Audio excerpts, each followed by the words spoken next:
All right, Jake. All right. You are traveling through the forest. A group of goblins has been terrorizing your town as of the last few weeks. You come upon the mouth of a large cave. As you descend this cave, you get a very familiar stench. You know goblins have been here. As you reach the bottom of the cave, it opens into a wide cavern, and you see a group of 6 goblins sitting there in a circle. You see they have these small wooden carved objects that they're throwing into the middle and cheering and booing at certain results. And you see one of them at the head of this group has little logs kind of separating his scrawled papers from the other goblins. And he is saying things to them in the goblin language as they roll these carved little objects in front of them and cheer and boo. This goblin at the head of the group turns to you as you walk in, and he asks you a question, some advice. Some advice? He does. The goblin asks you, how do you build a story skeleton? I was chatting with a couple other DMs last night, and I feel like they build a whole story concept out ahead of time, whereas I don't even start thinking of major BBEGs, big bad evil guys for the uninitiated, till after I've got character concepts. And even then, I'm pretty flexible about what comes next with a lot of improv during the next few sessions. I wanted to talk about DM prep, campaign prep, getting ready to run a campaign, because I had a feeling that you and I have very different processes for what that looks like. So what is your process? Walk me through it. I think first of all, was that a Reddit post, Reddit user that? This is a Reddit poster. This comes from a goblin whose name is Imaginary Teacher 129. Imaginary Teacher 129. Thank you, Imaginary Teacher. Imaginary Teacher 129, the goblin who's running a D&D campaign for fellow goblins in a cave. You know what? You explained this to me, and I was present for it all, and I thought it was hilarious. That's not what I thought was happening. They were rolling dice. He had a DM screen. I thought they were gambling or something. They were playing Dungeons and Dragons. Jake. All the signs were there. All the signs were there. They were cheering and booing at their natural 20s and natural 1s. Oh my god. I'm oblivious sometimes, okay? It's all right. Anyways, but but this goblin needs your DM advice. He needs to make a world for his friends. He wants to. They're already playing, and he hasn't built his campaign story. He doesn't know. They started playing, and he doesn't know what's happening. He's in a dire situation, Jake. He needs you. He's fucking nuts deep, and he doesn't know what the fuck is going on. We've been there. We've all been there. Poor son of a bitch. I think I've DM'd probably 4 or 5 times, so I'm not as distinguished or honored of a DM as you are. Yeah, but it can't only be 4 or 5 times. I think it's 4 or 5 times. Monster of the Week, a Dungeon World, D&D. Did I do D&D twice or once? Definitely twice. Twice. And that's it. You've done Monster of the Week twice. I've done so that's 5. Wow. Yeah. It might be crazy. 5. I think it's 5. Wow, I really am the forever DM. I figured we were more. Yeah, you've got like a couple dozen. We really aren't. Well, to be fair, I couldn't even tell you how many I've done. In high school, I didn't DM. I didn't DM until after high school. Yeah, it's true. I mean, it was only me for years and years and years. Only you and one other person. True. And even that was only 1 or 2. But yeah. Yeah. But usually what I like to do is I like to think of something interesting about the world, like a cool hook. So my first major campaign that I ran, I wrote this really long journal, basically kind of like a Gravity Falls journal that had monsters in it and had their weaknesses and there were secrets and stuff in it. And that object or one thing kind of builds the world around it. Mm-hmm. And you had that. That was a physical journal that you actually made. Yes, I there's probably 40 pages in it or so, and I drew hand drew everything in it, and I wrote all the lore for it, and I had it like 90% written out before I even started this campaign. So I've one of my favorite things is like handouts and stuff. Like I like the physical props when I'm a DM because it like I think it helps like really cement things into reality, and it just makes it any campaign everyone I've played with loves it. you've had incredible handouts, really good. Whether it's maps or puzzle things. Making a map, love making a map.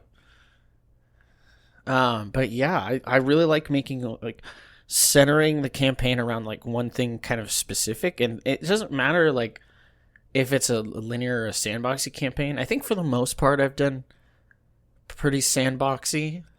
Yeah. I guess there's one kind of linear one, but like there's the hook. The hook is the important thing for me because that's what I have to like. That is the rest of the campaign that I think about, right? How does this hook play into whatever? What is that journal? It's like it's the center of the universe a little bit. Yeah, and then everything kind of builds around it. So the last D&D one that I ran, kind of the hook for the world was each city. The cities were like a combined hook. And there's a lot of plot that focused around like each city, and each city, if you remember, each city was like they had like a niche that they fulfilled in the world, right?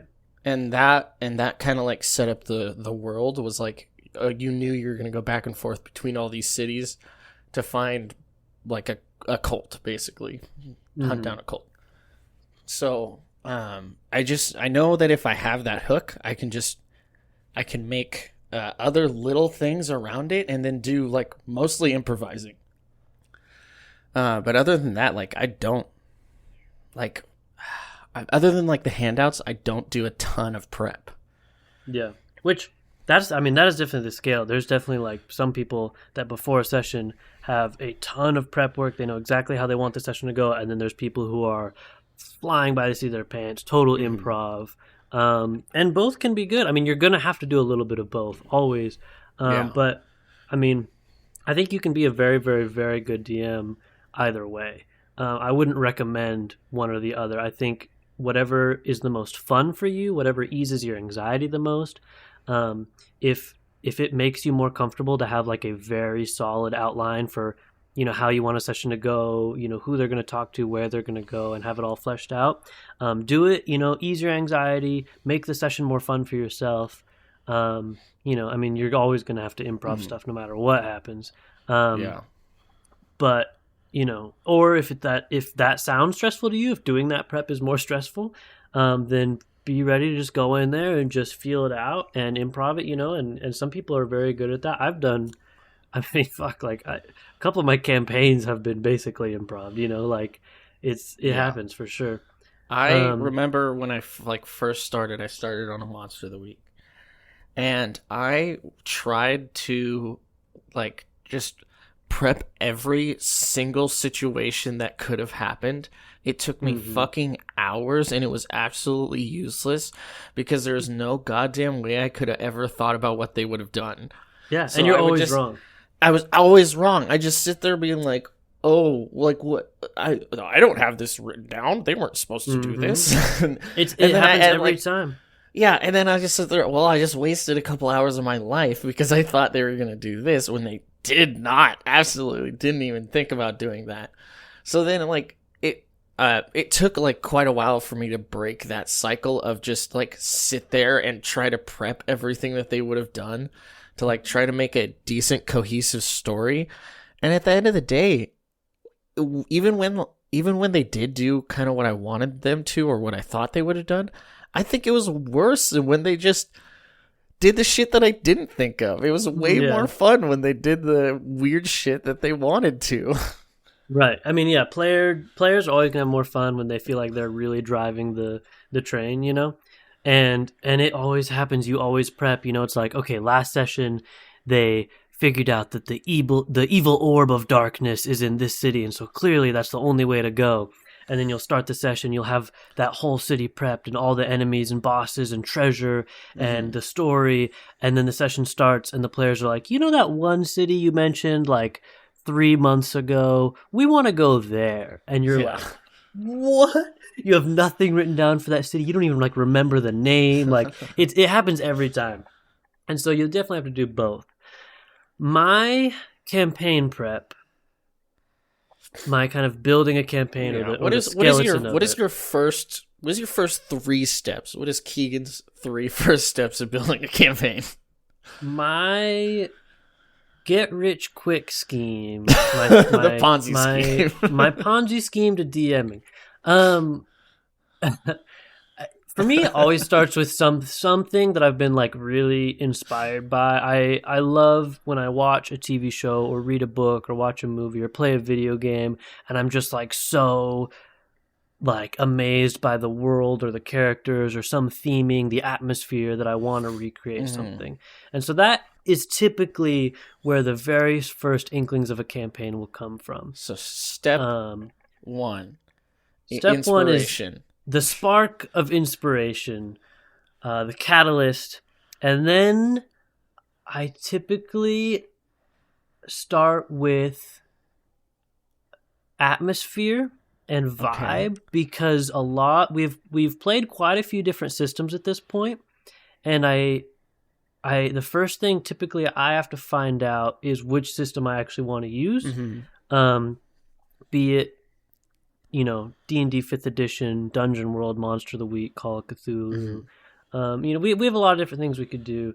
And so I start thinking of the aesthetic and the vibe, and what system is kind of going to lean into that. Like a little sneak peek, you know, upcoming for us, for the listeners, we're a couple weeks out of starting a superhero campaign. I was just about to say, like, I can totally see... I'm like literally visualizing your steps. I don't know what your inspiration... Well, I kind of probably know what your inspiration is for the superhero campaign. Right. But the vibe was off from what you wanted it to be. Right. Yeah. From masks, because we were going to do masks, and then you decided on a different system. And that was a whole conversation that we had.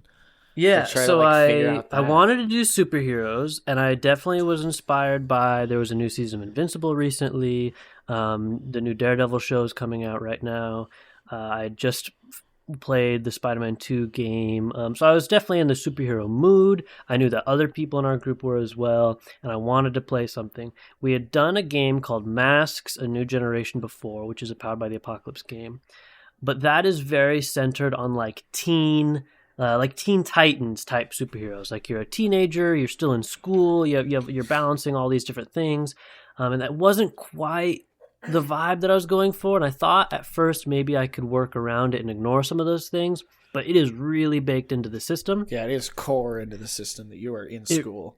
Yeah, it really is. And so I ended up looking for another system.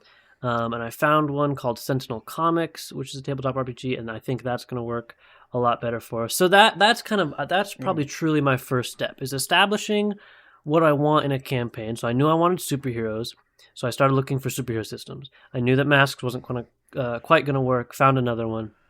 I was like, great. And so if you're familiar with the system, then great. If you're not, then I guess the next step would be to kind of learn that system, read the core rule book, watch some YouTube videos of people that have played it. And then a lot of my next steps are just brainstorming, just at work, or while I'm driving, or while I'm sitting at home. I'm thinking about the world, the campaign, the vibes. I definitely start to engage more in the things that initially inspired me. I find a new superhero TV show or a new superhero game to play to get more, fuel for the fire. If I am learning the system, I'll listen to some actual plays for that system. I want to listen to how other people are playing it, how it's run, kind of the pace of it. And then that brainstorming really picks up, and I start thinking of so I guess I'll keep going with the superhero kind of example. I start thinking of this would be a really cool supervillain if they had this power, and maybe they have this motivation, and it's like, okay, so I have this villain, and I need to name kind of the city that we're in. All right, so we have this city, maybe I have some districts for it, and I just a lot of mine starts with NPCs, specifically bad guys. Really? Just because that's I always find they're the most fun for me because those are the characters. I'm a bad guy. I'm not a bad guy, but I'm a bad guy. And those are because those are the NPCs as a DM that I get to play. Those are kind of my characters in a way, you know, is those. And so I start, trying to find some really interesting ones, you know, you are a little shit too and really like playing a bad guy.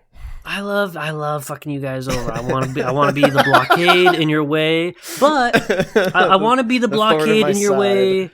Yeah, I want to be the thorn in your side to success though. Like I want you guys to win and be awesome and have fun, but I have to throw a little roadblock in there first for you guys to smash through, and then you get to the end of the finish line. But yeah, so I start building up these bad guys. Who works for them? What are their motives? What are they doing in the world? Do they want money, power, control?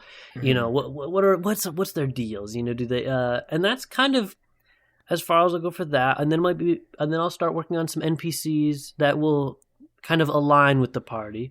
You know, maybe there's some people that are, you know, for superheroes. This was some other superheroes that exist, right? Some NPC superheroes that are good guys.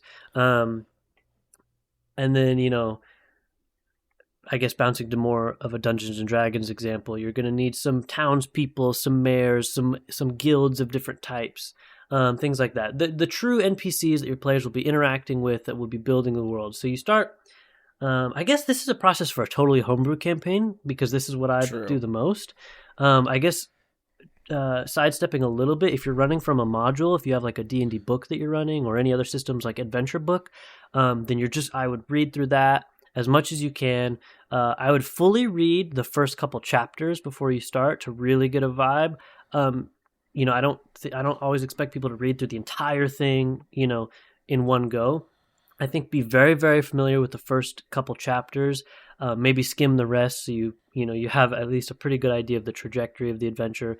And then, you know, as your players start to progress through the campaign and you're running it, always try to be a chapter or two ahead of them, just in case in a session they start making a lot of progress or something. Be really familiar with at least the chapter they're in, maybe the next one, maybe even the one after that. Yeah, when I ran Waterdeep, that was basically what I did. I was always one chapter ahead of you guys in my reading. Right.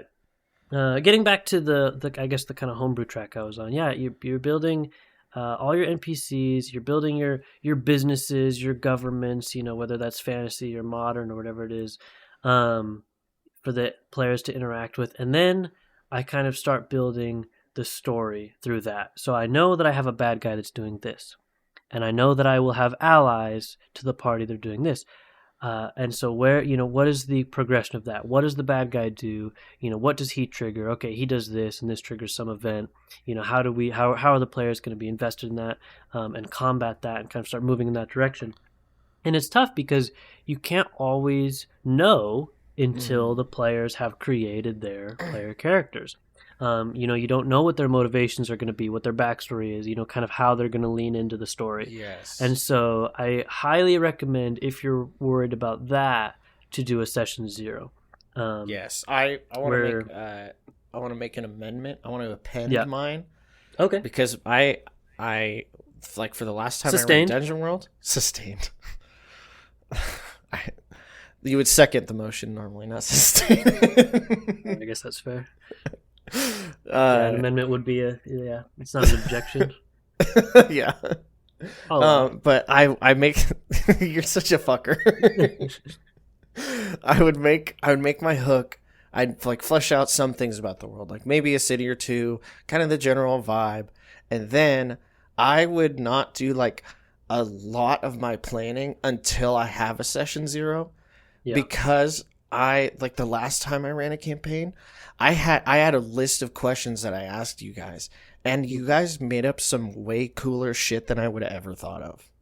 Yeah, that's fantastic and it was tip. It was so collaborative. It felt so good. And anytime you guys saw that thing that you came up with happen in the game, it like I could tell that like everyone is so much more hooked just because they're like, oh my god, that thing that I said is there. Yeah, if you are still in the world building process and you're planning on having a session 0, I absolutely recommend that, is write down some world building questions, some things that you haven't fleshed out yet. You know, maybe you have a city that you're not really sure what goes on there yet, or maybe there's a an enemy that you don't know much about yet, ask some questions to your players. What happens in this city, and I still have give them some time. I still have my list of questions, Mm-hmm. and I look at it sometimes. Yeah, and yeah, like you said, it's so much more interesting because your players will always come up with some crazy cool thing. But yeah, so a session 0, and for someone that's not familiar, a session 0 is a session where you are building your characters. You don't necessarily plan on playing the game yet. You could, but you don't. It's not necessarily the plan. You're going to build your characters. Kind of go over the system that you're playing, especially if your players aren't familiar with the system. Go over some rules, how it works, build your characters, give a little bit of backstory maybe. And then as a DM, I like to always go over some kind of expectations. This is the game I'm running. These are kind of the themes and the vibes, so kind of build your characters around that. If you have any, this is a really good time for some kind of ground rules, like things that you are or are not comfortable with, I don't really want to get into these kind of themes. I'm not very comfortable with that, so I'm just kind of setting that here, just so it doesn't happen in game. It's always much more awkward and harder to deal with if something happens in game that someone's not comfortable with. So kind of take some time to establish what people are comfortable with and not comfortable with. Yeah, obviously, Vampire is very sexual at times.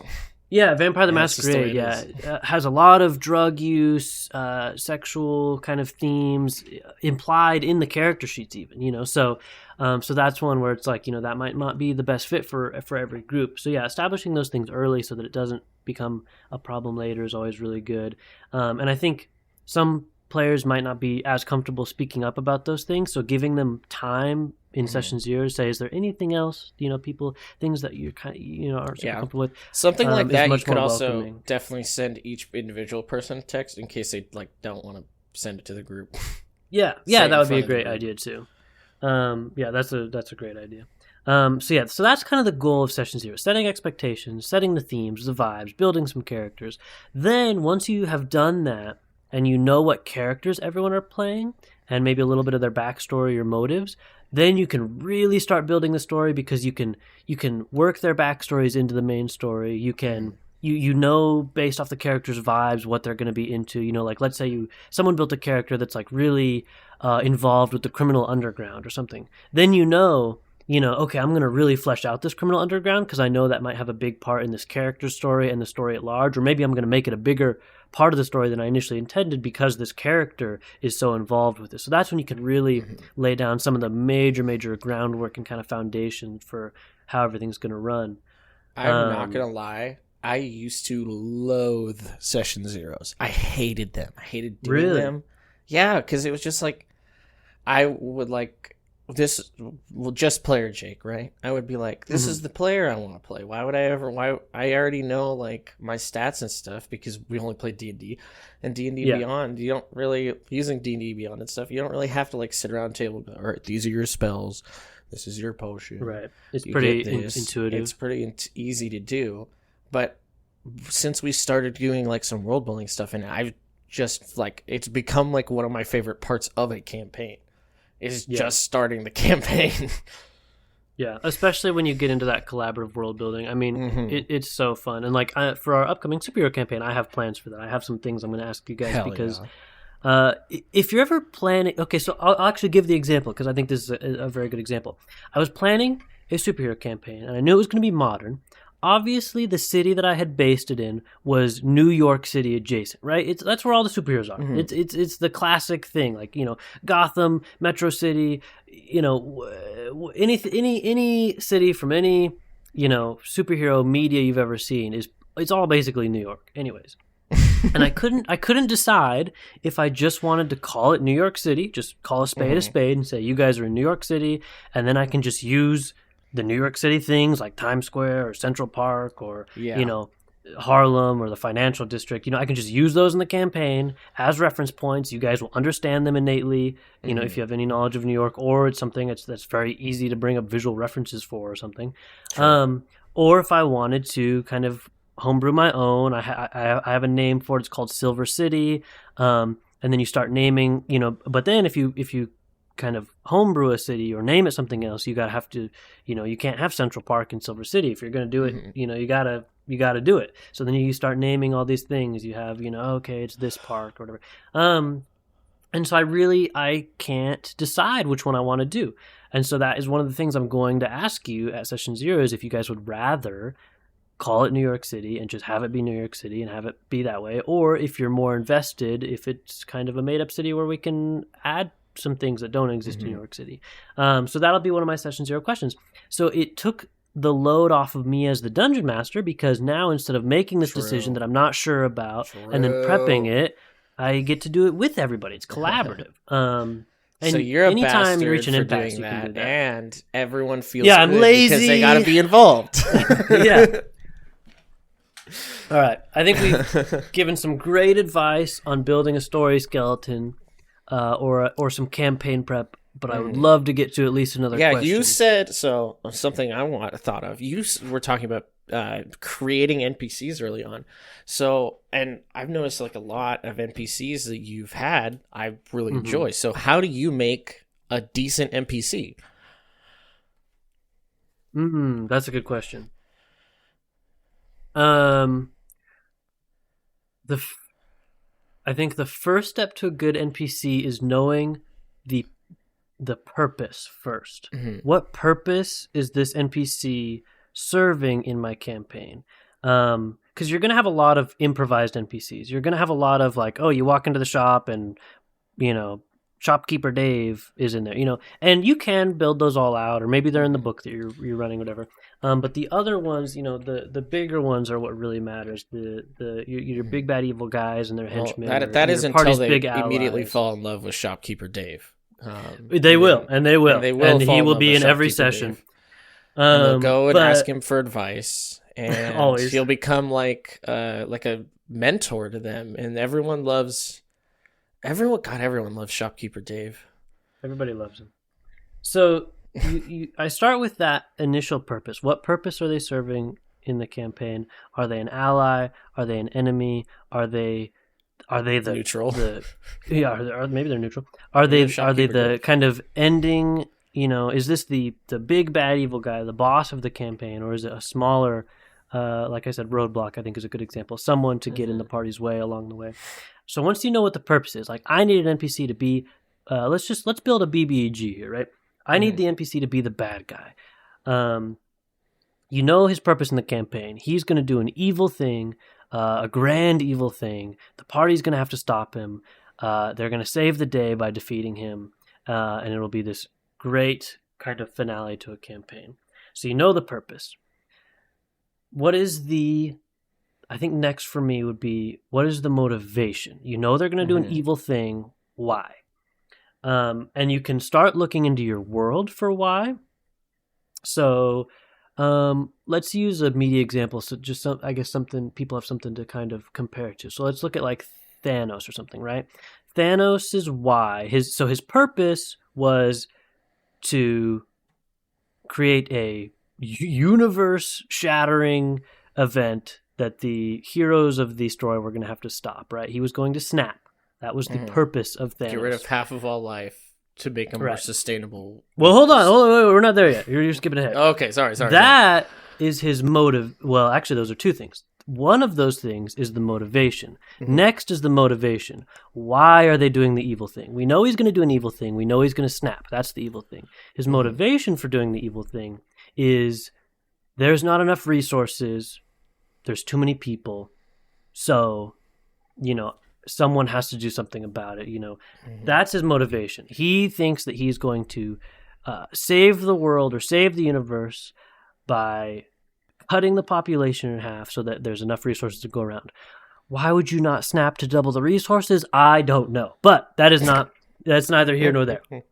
So we know the evil thing. He's snapping. We know the motivation. Not enough resources. Next is the means of what he's going to do. And for Thanos, his means were he was going to gather the Infinity Stones and put them in the Infinity Gauntlet, which would give him immense power so that he could snap, fulfilling his motivation, right? And that's and you're kind of there, right? So let's make one now. Let's make a fictional one to kind of put that in perspective. We are going to make a. Oh, okay. This is tougher. I've put myself on the spot. What kind of BBG are you looking for? Right. What is the purpose? Like he's going to do an evil thing. We know that. He's got a cult. He's going to. Well, hold on. We gotta follow our steps. We gotta summon our steps. His purpose is to summon an Eldritch God. Is to summon an Eldritch God. I like that. His motivation. Why would he summon an Eldritch God? Because the Eldritch God. No.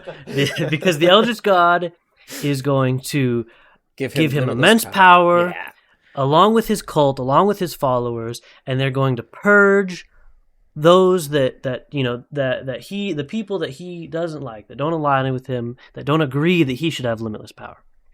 His means to do that is that he must collect 3 ancient arcane tomes stashed within the deepest, most secret ruins and vaults of the continent.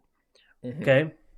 So now, I mean, this just builds into so many things, right? Now, we've got to establish where these 3 vaults are and where these arcane tomes are. And, this vault, now you're designing a dungeon for this vault, right? But we know he wants 3 of them so that he can summon the Eldritch God, so that he can have limitless power along with his cult, and him and his cult can rule the world by themselves.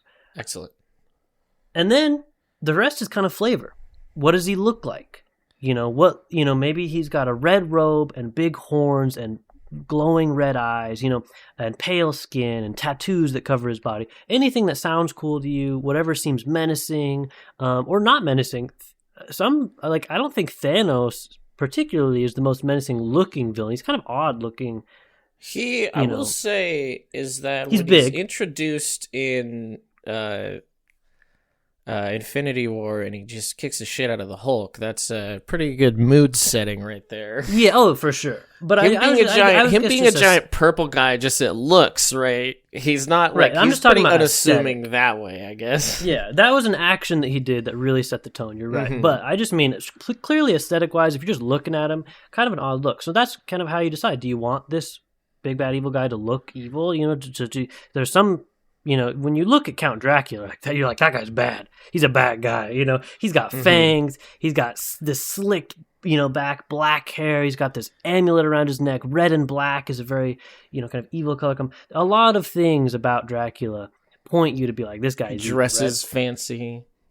Yeah, he's got this regal and stuff. So kind of decide your aesthetics for them. What do they sound like? Do they have an accent or a creepy voice, or something about their cadence of speech that's interesting? And then lastly, kind of their personality. How do they actually interact as an NPC? When your players confront them, what does that conversation look like? Are they kind of pompous and better than you, and you don't understand anything, and I know the truth? Or are they kind of more conniving, and they're looking for a way to trick you? And there's so many different things you could do. Or are they just brutalist, just in pure strength and intimidation, and you're in the way and I'm going to do this? There's so many different ways you could take it. And then at that point, you have the purpose that they're fulfilling within the campaign. You have their motivation to do that thing. Why are they actually doing that thing? You have the means for them to do that thing. You have their look, you have their personality, their speech, their cadence, all those things. You have a villain. I mean, that's it. You have a BBUG. You have a Thanos, Count Dracula, whatever level villain. And you can really repeat that on a smaller scale by maybe taking away some of the steps. Maybe there's a smaller adjacent bad guy who's also going to be in the story. Maybe, he doesn't need a full motivation. He just has you just have a personality. He's just a conniving, weaselly character, and he's going to steal something from the party. He has a purpose. I want him to steal something from the party. And maybe that's kind of all you plan for him. And the rest can be improv along the way. But for your big bad evil guy, I think if you follow those steps, you'll end up with a pretty damn good NPC. And that's not just big bad evil guys. You can do those things for ally NPCs, neutral NPCs. What is their purpose to fit in the campaign? What is their motivations to do that thing? What are their means to actually do that thing? Their purpose could be that they're going to help the party get the 3 tomes, before the big bad evil guy, the 3 arcane tomes in the vaults. And their motive can be that, they are a family, a very person that cares about their family. And so they want to save their family. They want to save the world as well. They're very invested. Their means are maybe they're a cleric to a god. And so they have some religious abilities or knowledge about these tomes. And so that's the means that allows them to go on this adventure and help the party. You can follow the same process for all of your NPCs at as in depth as you want to go, more in depth for the more important NPCs, less in depth for less important NPCs. And I think you've got a good roster. Mm-hmm. I'm sorry I talked for a really long time. I would love to hear your thoughts on some NPC creation. No, I think everything you said was pretty good. I remember a long time ago we were I think right before I probably DM'd for my second time. I remember I asked you, what do you do when you're making an NPC on the fly? Because I knew I was going to be doing it, going to have to do it, and I had no fucking idea how. Yeah. And the thing that you told me was, what is their motivation and what are they afraid of? And that should be able to cement them, pretty well into the world. And I've, kind of stuck with that.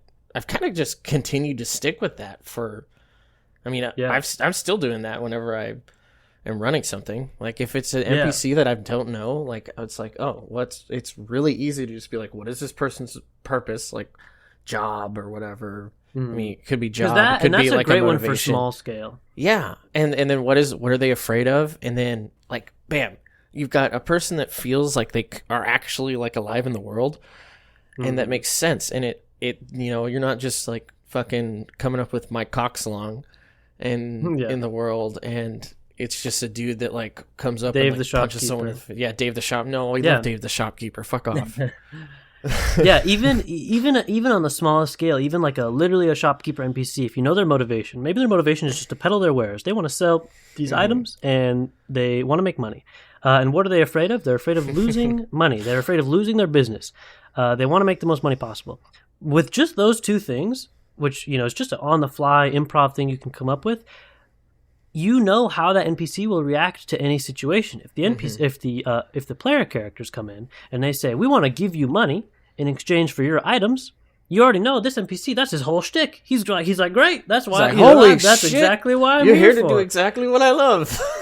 If the player characters come in and say, "We want to steal your money and steal your items," he's going to react poorly. This is obviously a really dumbed down, watered down, simple version, but you can do that with any NPC if you've established what they want and what they're afraid of. You know that what their reaction will be to anything because you can take whatever happened and does it play into what they want? Then they'll have a positive reaction. Does it play into what they're afraid of? They'll have a negative reaction. It works on any scale. And you could even take that all the way up to a BBG and have a very serviceable BBG. I do think you could flesh out more, but I think you could absolutely get away with that. That's just that's the groundworks, right? Once you get the basics really nailed, that's when you can start really easily coming up with NPCs that the players love and actually care about. Yep. And absolutely take that feedback, right? Even if it's a silly NPC or a serious NPC, big or small, if your players really latch onto an NPC that they really like, maybe it's because they're funny, maybe it's because they're Dave the shopkeeper, or I remember in one of our campaigns I had a goblin named Knee Slapper that would just tell jokes and stuff, and you guys loved that little motherfucker.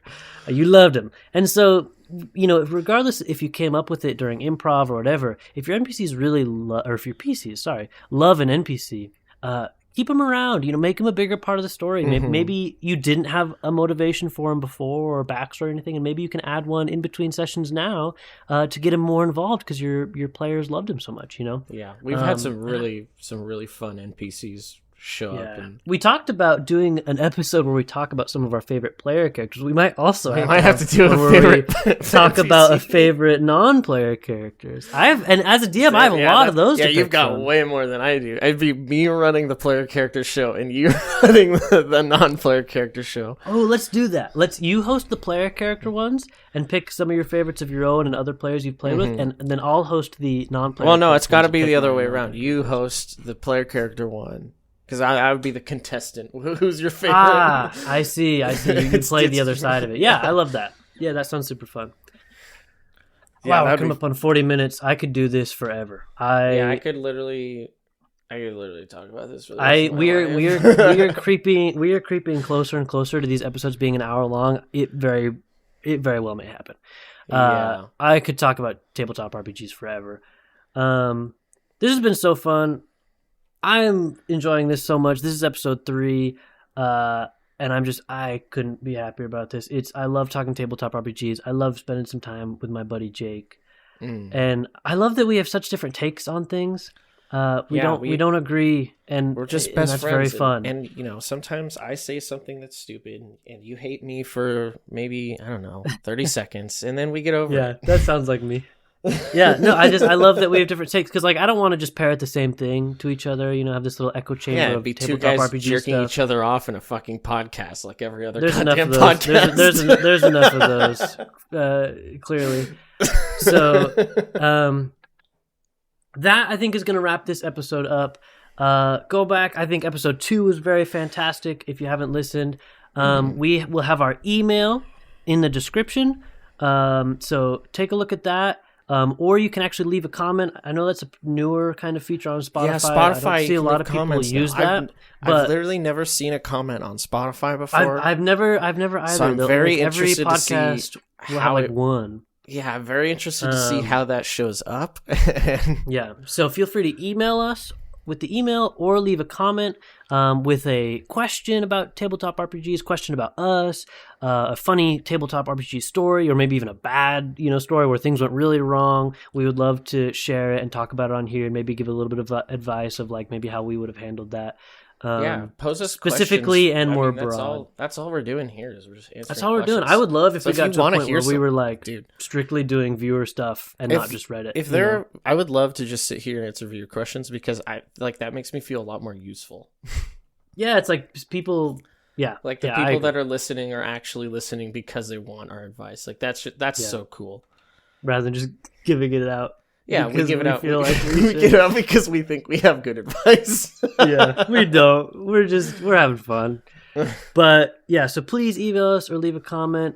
Check out our other podcast, the Northwood Project. That's more of a kind of passion project. It's a lot more labor intensive, so it's a much slower go, which is kind of why we started this. But it's a horror anthology. If you like Magnus Archives or anything like that, you'll love it. And I think that'll be it for us. We've been the Gelatinous Dudes. We'll see you next time. Bye. Bye.